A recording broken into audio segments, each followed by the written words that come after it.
Wow, Aquaba and Foumbra Gun and Sam TV GH so. What frame me Adjoa searching. This government at your own peril. How? They say. Oh my, you will my whim. And that's how by we are on Penny Jomama Danui from 2013 to 2017. A bribe called Dunsoma Kessie 4 good years. The president then told us, "Ye perceive young Caniana, you talk." Yes, I know. We should pay more. Pay more. Be ready to pay more. And within that range, electricity bill was increased by more than 200%. In Caniana. So what is the guarantee? Say no catch me say yen tieska we are scanner yet. Oh my dear say tia say yen fan ko tua debt na wo no. Ye de kwa koto. Yes ye koto fango. Enti ye to na de kwa kotua. Enti obi anya na adwen say ye kwa kotua to no. Enti ye de to fango no a e to nda so da ho.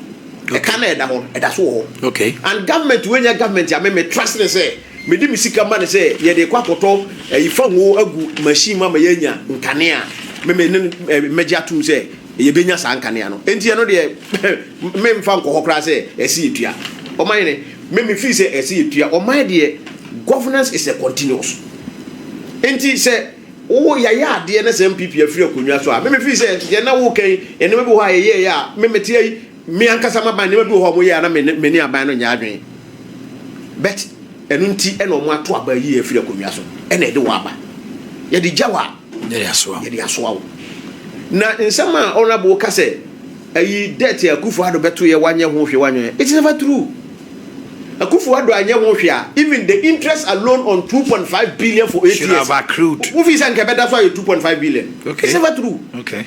Enti em fan to nje sa time na wo ka no na dollar no ko ya dollar nko anko duru be 22 na sa time later dollar per cedi across 2022 there. I've got 22 cities. It was later which went to 23. Yes. Per later. Yes. Enti dollar 17 2017. Na sa time no hwe say the accumulated rate no kwa no e yeska kitwa. Enti ona boka say Akufo-Addo anya ho bibia is never true. Wuntumi nya ka ho for 8 good years. And some the same okay, so what is the interest that has accumulated? Exactly, so it is never true. They na ona boka say ofuriata wa haye na die ofuriata wa haye. Oh me only obisa question. Wa haye de ma kabi. But me investment back bia. Me se ba mo fa investment back bia ba. When I say wa haye. I just give a you see the honorable the question maybe that until no motive opposition they were not aware about these things.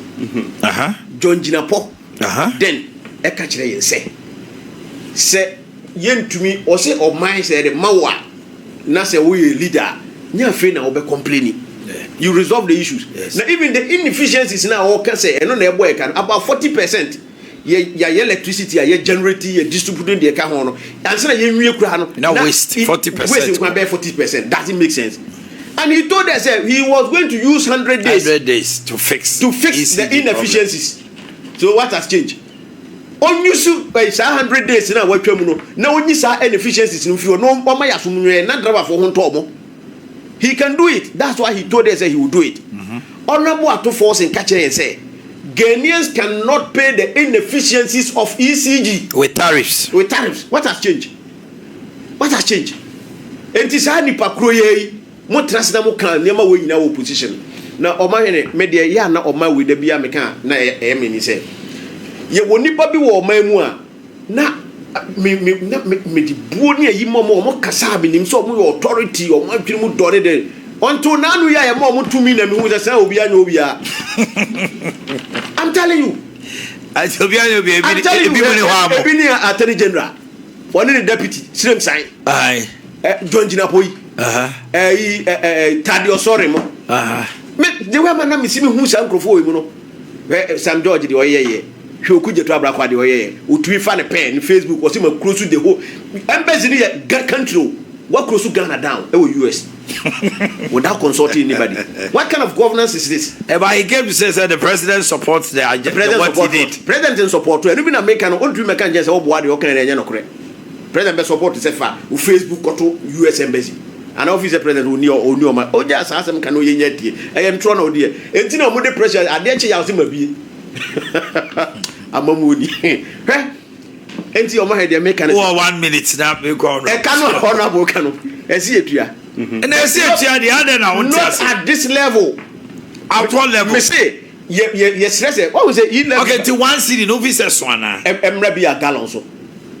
Emra gallon. Yes. But about gallon so they will not get a 4.5. Oh, yes, saying they should manage it. And already on a gallon, you have 4 city 20 pesos. No one can say a person if you have 4 city 50 pesos.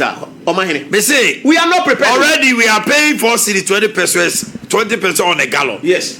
4 cities 50 pesos never come one. Ghana need be a 8 cities 75 pesos. But a 4 cities in the other. And you will see only 1 city become one. The projected amount of 5.7 or munyano. Almost even top Petrol. Can you do so? We are the same person who are going to people who are going to manage it. Say you managing it. Manage it how?